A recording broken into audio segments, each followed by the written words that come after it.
Ezekiel chapter 32, from verse 5 to 13. Now, when the Bible says here, Son of Man, whenever you see the word Son of Man, I remember ngingantshela namhlanje ngifuna untshela futhi abangazi ne nangibhala so uyazoom uyazi brother ne ukuthi kubonakala namagama kosala bonakala ngathi ukhodliwe nje. Are you still with me?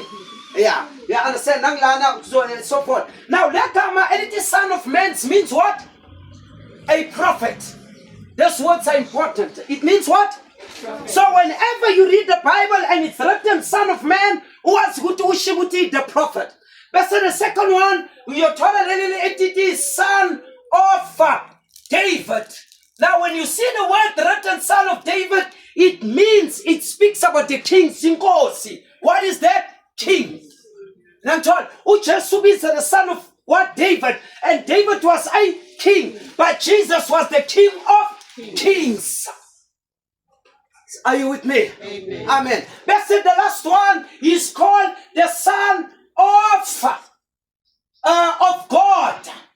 Now, the Son of God simply means simply means the Word of God. The Word of God. Don't forget that. You understand?